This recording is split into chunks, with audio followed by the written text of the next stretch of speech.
അഷ്റഫുൽ ഖൽഖ് സല്ലല്ലാഹു അലൈഹി വസല്ലമ തങ്ങളുടെ 1481 ജന്മദിനം ആഗോളതലത്തിൽ സമുചിതമായി ആഘോഷിക്കുന്ന ഈ വേളയിൽ പുന്നാര ഹബീബ് മുഹമ്മദ് മുസ്തഫ സല്ലല്ലാഹു അലൈഹി വസല്ലമ തങ്ങളുമായി ബന്ധപ്പെട്ട് ഹുബ്ബുർ റസൂൽ എന്ന ആ മഹത്തായ ശൈലിയിൽ ഈ ജന്മദിനാഘോഷം തന്നെ വളരെ വലിയൊരു പ്രത്യേകതയാണ്.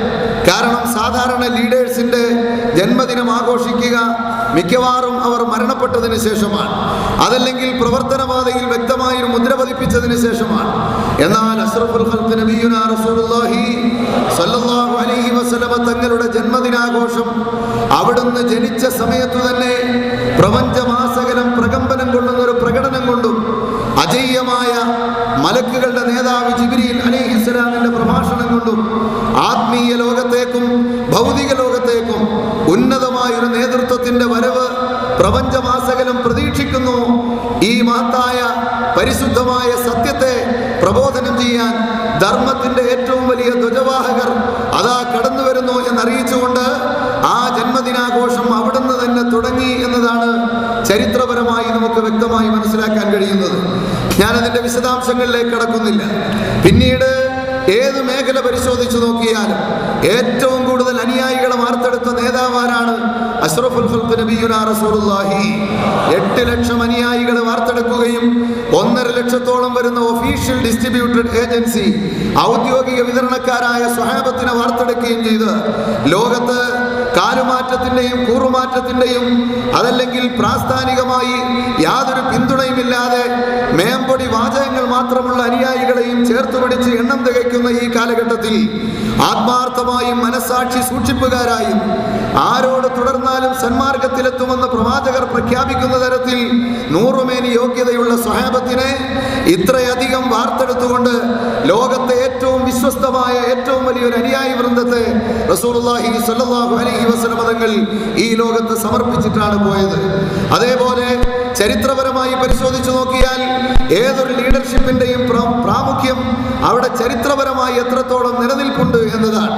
പ്രിയപ്പെട്ട സഹോദരങ്ങളെ, ആധികാരിക രചനയിൽ നിന്ന് അനുഭൂതിയോടെ നമുക്ക് ആസ്വദിക്കാനിരിക്കുന്നത് കൊണ്ട് ഞാൻ ആ ഭാഗത്തേക്ക് വിശദീകരിച്ചു പോകുന്നില്ല. നോൺ മുസ്ലിം ഹിസ്റ്റോറിയൻസ് വരെ വളരെ വ്യക്തമായി രേഖപ്പെടുത്തുകയാണ്. പ്രൊഫസർ രാമകൃഷ്ണ റാവു പറഞ്ഞില്ലേ, prophet Muhammad is a historic personality, every events of whose life has been most carefully recorded and even the minutest details preserved for the posterity. ഒരു ലീഡർ അവരുടെ ജീവിതവുമായി ബന്ധപ്പെട്ട് വളരെ ചെറിയ സ്പന്ദനങ്ങൾ രേഖപ്പെടുത്തുക എന്നത് ചരിത്രത്തിനൊരു വലിയ കാര്യമല്ലായിരിക്കാം. ചരിത്രം അത് രേഖപ്പെടുത്തിയില്ലെങ്കിലും ആ വ്യക്തിയെ സംബന്ധിച്ച് ചരിത്രം പെർഫെക്റ്റ് ആണെന്ന് പറയാൻ കഴിയും. അതേസമയം അഷ്റഫുൽ ഖൽഖ് നബിയുനാ റസൂലുള്ളാഹി ആദരവായ പുന്നാര നബി മുഹമ്മദ് മുസ്തഫ എവിടുന്നാണ് ഭക്ഷണം കഴിച്ചത്? എങ്ങനെയാണ് ഭക്ഷണം കഴിച്ചത്? അവിടുന്ന് ആദ്യം കൈ കഴുകിയത് എപ്പോൾ? അല്ലെങ്കിൽ 2 കൈയും കഴുകിയിരുന്നോ? റസൂലുള്ളാഹി സ്വല്ലല്ലാഹു അലൈഹി വസല്ലമ തങ്ങൾ എന്താണ് ചൊല്ലിയത്? ശേഷം എന്താണ് ചൊല്ലിയത്? ഇങ്ങനെ ചരിത്രപരമായി നോക്കുമ്പോൾ വളരെയധികം ചെറിയ കാര്യങ്ങളെന്ന് വിശേഷിപ്പിക്കാമെങ്കിലും ലോകത്തെ കോടിക്കണക്കായ ഒരു വലിയ സമുദായം ജീവൽ പ്രമാണം പോലെ അവിടുത്തെ ചെറുതും വലുതുമായ ചലനങ്ങളെ സൂക്ഷിക്കുന്നതിനാൽ അമൂല്യമായി ആ ചരിത്രം സൂക്ഷിക്കപ്പെടുന്നുവെങ്കിൽ അങ്ങനെ ചരിത്രം സൂക്ഷിക്കപ്പെടുന്ന ഒരേ ഒരു വ്യക്തിയേ ഉള്ളൂ എന്ന് വളരെ വ്യക്തമായി അമുസ്ലിം ചരിത്രകാരന്മാർ വരെ ആധികാരികമായി രേഖപ്പെടുത്തുന്നു. രാജ്യസ്നേഹം എന്ന മാനദണ്ഡത്തിലായിരുന്നാലും ഇന്നും ലോകത്തുള്ള സാമൂഹ്യ ക്രമത്തിൽ ഒരു ചെറിയ വിള്ളൽ പോലുമില്ലാതെ മനുഷ്യ സ്നേഹത്തെ ഊട്ടിയുറപ്പിക്കുന്നതിന് അത് ഈ രാജ്യത്ത് നിലനിൽക്കണമെന്ന് ആഗ്രഹിച്ചുകൊണ്ട് ഒരു മഹത്തായ സംവിധാനം ഈ ലോകത്ത് നിലനിർത്തുന്നതിന് 1480 കൊല്ലങ്ങൾക്ക് മുമ്പ് മക്ക മുക്കറമയിൽ ജനിച്ച് മദീന മുനവ്വറയിൽ ഭൗതികമായി വിട ചൊല്ലിയ ശേഷവും പരിശുദ്ധമായ ഇസ്ലാമിക നേതൃത്വത്തിലൂടെയും മനുഷ്യ നേതൃത്വത്തിലൂടെയും മറ്റുള്ള എല്ലാ ജീവജാലങ്ങൾക്കും അനുഗ്രഹീത നേതൃത്വം എന്ന നിലയിലും ഏറ്റവും കൂടുതൽ പ്രശോഭിച്ചു നിൽക്കുന്നു എന്ന് 1480 കൊല്ലങ്ങൾക്കിപ്പുറവും ലോക ചരിത്രത്തെ കൊണ്ട് പറയിപ്പിക്കാൻ കഴിയുമെന്നും വളരെ വിശദമായ എല്ലാ മേഖലകളിലേക്കും കടന്നു ചെന്ന അമൂല്യവും അന്യൂനവുമായ ഒരു നേതൃത്വമാണ് അഷ്റഫുൽ ഖൽഖ് നബിയുനാ റസൂലുള്ളാഹി. പ്രിയപ്പെട്ട സഹോദരങ്ങളെ, സിയോണിസത്തിന്റെയും ഫാസിസത്തിന്റെയും നാസിസത്തിന്റെയും അതുപോലെ ഓറിയന്റലിസത്തിന്റെയും ഒക്കെ സഹായത്തോടുകൂടെ കടന്നു വന്ന് വളരെ ജുഗുപ്സാവഹമായ ശൈലിയിൽ പ്രവാചകരെ ചിത്രീകരിക്കാൻ ശ്രമിച്ചപ്പോൾ നമുക്കറിയാം, ആദ്യമായി അതിനെ വെൽക്കം ചെയ്തത് കോപ്പൻഹേഗൻ എന്ന് പറയുന്ന സ്ഥലവും വെൽക്കം ചെയ്ത നേതൃത്വം ക്രിസ്റ്റിസൺ എന്ന് പറയുന്ന ഇസ്ലാമിന്റെ വിമർശകനുമായിരുന്നു.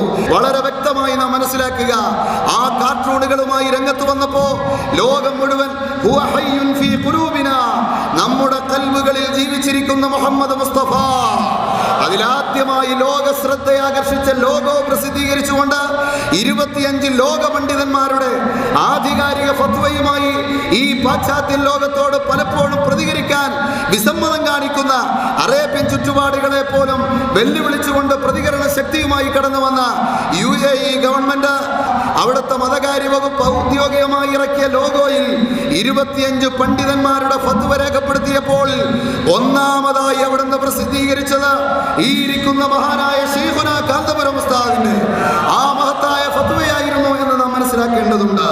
അങ്ങനെ ലോകം മുഴുവൻ, സൗദി അറേബ്യയിൽ പലപ്പോഴും ചുമരെഴുത്തുകൾ കുറവുള്ള സ്ഥലമാണ്, അവിടെയും കാണാൻ കഴിയുന്നു മുഹമ്മദുർ റസൂലുള്ളാഹി ഹയ്യുൻ ഫീ ഖുലൂബിനാ. ഇത് പ്രഖ്യാപിച്ചുകൊണ്ട് ലോക മുസ്ലിങ്ങൾ രംഗത്ത് വന്നിട്ടും അതാ രണ്ടാമത് വളരെ ക്രൂരമായ ധൈര്യം കാണിച്ച് കഴിഞ്ഞ റമദാൻ മാസത്തിൽ ഒരു പുനരാവിഷ്കാരം രൂപത്തിൽ അതേ രാജ്യം ഡെൻമാർക്ക് കാണിക്കുകയാണ്. പക്ഷേ അവിടെ വലിയൊരു അത്ഭുതം നമുക്ക് കാണാനുള്ളത്, ആദ്യമായി ഇത് കാർട്ടൂൺ രൂപത്തിൽ കൊണ്ടുവന്നപ്പോൾ ആദ്യമായി വെൽക്കം ചെയ്ത കോപ്പൻഹേഗൻ ആദ്യമായി നൃത്തരൂപത്തിൽ വന്നപ്പോൾ പ്രതിഷേധിച്ച സ്ഥലമാണ്.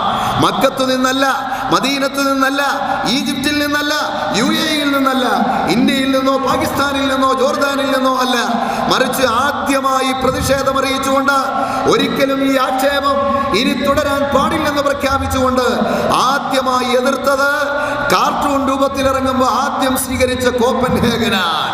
കോപ്പൻഹേഗന്റെ ആത്മീയ നേതാവെന്നറിയപ്പെടുന്ന ക്രിസ്റ്റിസൺ, അയാൾ ജീവിതം വ്രതമാക്കി റസൂലുള്ളാഹിനെ എതിർക്കാൻ തീരുമാനിച്ച വ്യക്തിയാണ്.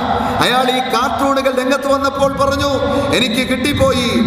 സർവ്വ വിഷയങ്ങളെയും പുറത്തു കാണിച്ചുകൊണ്ട് പ്രവാചകരെ അപകീർത്തിപ്പെടുത്താൻ ഇതുപോലെ കിട്ടിയ ചാൻസ് ഇല്ലെന്ന് പറഞ്ഞു. അയാൾ പഠനം നടത്തി.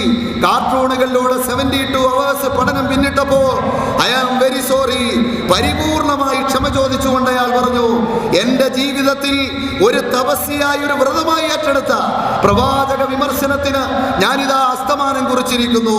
ആ പ്രവാചക സവിധത്തിൽ കൂപ്പുകൈകളോടെ ഞാൻ ക്ഷമാപണം നടത്തുകയാണ്. ഇല്ല, ഈ ക്ഷമാപണം അതിന് പൂർണ്ണമാണെന്ന് ഞാൻ കരുതുന്നില്ല. അതുകൊണ്ട് ഞാൻ സ്വതന്ത്രമായി പ്രഖ്യാപിക്കുന്നു, ഞാനിതാ ഇസ്ലാമിലേക്ക് കടന്നു വരികയാണ്.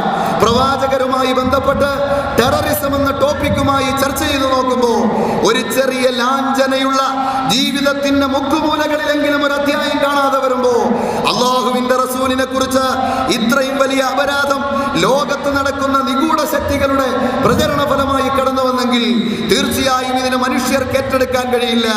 അതുകൊണ്ട് ഞാൻ ആ പ്രവാചകനോട് ക്ഷമ ചോദിച്ചുകൊണ്ട് അവിടുത്തെ സവിധത്തിൽ ഒരു മുസ്ലിമായി മാറിയിരിക്കുന്നു എന്ന് പ്രഖ്യാപിച്ച് ക്രിസ്ത്യൻ മുസ്ലിമാകുകയും ലാ ഇലാഹ ഇല്ലല്ലാഹു മുഹമ്മദുർ റസൂലുള്ളാഹ് ആരുടെയും പ്രേരണയ്ക്ക് വശംവദരാകാതെ പ്രഖ്യാപിക്കുകയും പരിശുദ്ധ ഇസ്ലാമിന്റെ അംഗീകാരം ഈ ലോകത്ത് വരുത്തുന്നതിന് കോപ്പൻഹേഗൻ കേന്ദ്രമായി പ്രവർത്തിച്ചു കൊണ്ടിരിക്കുകയും ചെയ്യുന്നു.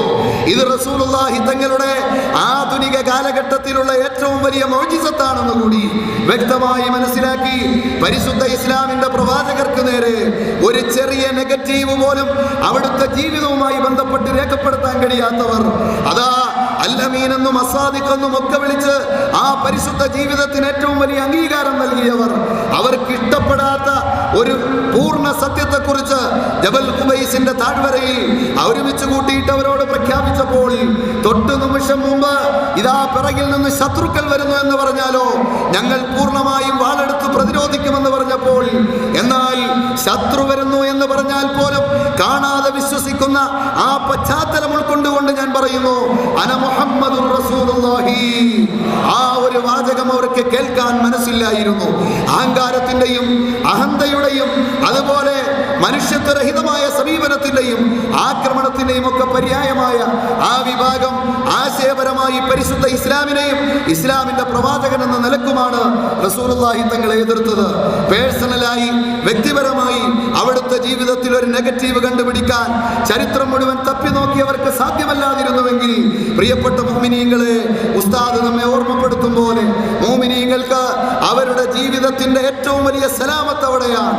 പരലോകത്തെ ഏറ്റവും വലിയ പ്രതീക്ഷയും മുഹമ്മദ് മുസ്തഫ സല്ലല്ലാഹു അലൈഹി വസല്ലം തങ്ങളാണെങ്കിൽ, ആ പരിശുദ്ധമായ ജീവിതത്തിന്റെ നാനാ ദിശകളിലുള്ള മഹത്തായ സൗന്ദര്യം ഒപ്പിയെടുക്കാനും ആധികാരികമായി മുസ്ലിം ഒന്നിക്കേണ്ടത്, അല്ലെങ്കിൽ ഈ സമുദായം ഒന്നിക്കേണ്ടത്, ഒന്നുകൂടി വിശാലമായി പറഞ്ഞാൽ മനുഷ്യ സമൂഹം ഒരുമിക്കേണ്ടത് മനുഷ്യ നേതാവായ, ലോകൈക നേതാവായ അഷ്റഫുൽ ഖൽഖ് മുഹമ്മദ് മുസ്തഫ സല്ലല്ലാഹു അലൈഹി വസല്ലം തങ്ങളുടെ പേരിലാകണമെന്ന് കേവലം ആദരി പ്രഭാഷകനായ ഒരു പുരോഹിതന്റെ റോളിലല്ല, ഓർഡറുകൾ മാത്രം കൈവന്നുള്ള ഒരു ചക്രവർത്തിയുടെ റോളിലല്ല, my life is my message എന്ന് പ്രഖ്യാപിച്ച് നിഖില മണ്ഡലങ്ങളിലും അത് പ്രാവർത്തികമാക്കി പ്രയോഗവൽക്കരിച്ച് ലോകത്തെന്നേക്കും മായാതെ കിടക്കുന്ന വ്യക്തമായ മുദ്രയുമായി ഈ ലോകത്ത് തെളിച്ചം കാണിച്ചു കൊടുത്ത മഹാനരായ മുഹമ്മദ് മുസ്തഫ സല്ലല്ലാഹു അലൈഹി വസല്ലം തങ്ങളുടെ റൗദ ശരീഫ് നിരവധി തവണ അവിടെ ചെല്ലാനും ആ പുന്നാര ഹബീബിന്റെ പരിശുദ്ധമായ ആ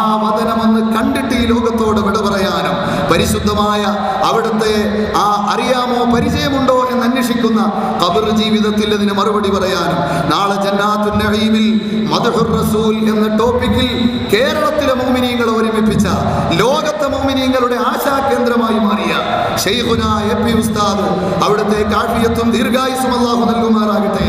അവിടുത്തോടൊപ്പം പുന്നാര റസൂലുള്ളാഹി സല്ലല്ലാഹു അലൈഹി വസല്ലം തങ്ങളുടെ ചാരത്ത് ഒരുമിച്ച് കൂടി ആ മഹത്തായ അനുഗ്രഹം ഏറ്റുവാങ്ങാൻ അല്ലാഹു തൗഫീഖ് നൽകുമാറാകട്ടെ എന്ന് ആത്മാർത്ഥമായി ദുആയിരുന്നുകൊണ്ട്, കേരളത്തിൽ നിന്നുകൊണ്ട് ലോക ഇസ്ലാമിക വൈജ്ഞാനിക പാതയിൽ വ്യക്തമായി നേതൃത്വം നൽകുന്ന മർകസ് സഖാഫത്ത് സുന്നിയ എന്ന ശൈഖുനായ അതിന്റെ ആ മഹത്തായ സംരംഭം ആയിരക്കണക്കിന് പതിനായിരക്കണക്കിന് ആളുകൾക്ക് ജീവകാരുണ്യ പ്രവർത്തനങ്ങളിലും സാംസ്കാരിക മേഖലകളിലും നേതൃത്വം കൊടുക്കുന്ന, നമ്മെ എല്ലാവരെയും വളർത്തിയെടുത്ത ആ മഹത്തായ സ്ഥാപനം മനസ്സിന്റെ ആഴത്തിലേക്ക് ഇറക്കി ചിന്തിക്കണമെന്ന് പ്രത്യേകമായി ഓർമ്മപ്പെടുത്തി എല്ലാവർക്കും പരിശുദ്ധമായ മീലാദ് ആശംസകൾ നേർന്നുകൊണ്ട് ഉസ്താദിന്റെ ആഫിയത്തിന്, ആരോഗ്യത്തിന്, അവിടുത്തെ ദീർഘായുസിന് ഒരിക്കൽ കൂടി നിങ്ങളുടെ സമക്ഷം വെച്ച് അല്ലാഹുവേ, ദീർഘകാലം പരിശുദ്ധ ദീനുൽ ഇസ്ലാമിന് നേതൃത്വം നൽകാൻ ഇന്ന് ലോകം മുഴുവൻ ബൈത്തുൽ മുഖദ്ദസിന്റെ സമീപത്ത് പോലും ഒരു മുസ്ലിം ഉമ്മത്തിന്റെ അജയ്യമായ ഒരു നേതൃത്വത്തെ ദാഹിക്കുന്നുവെങ്കിൽ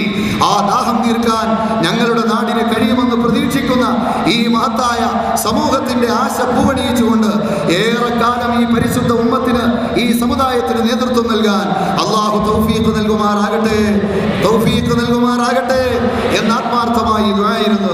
എല്ലാ സമയത്തും ഈ നേതൃത്വത്തിന്റെ നിലനിൽപ്പിന് വേണ്ടി നിങ്ങളെല്ലാവരും ദുആയിരക്കണമെന്ന് അറിയിച്ച് വാഹിറു ദഅ്വാനാ അൽഹംദുലില്ലാഹി റബ്ബിൽ ആലമീൻ.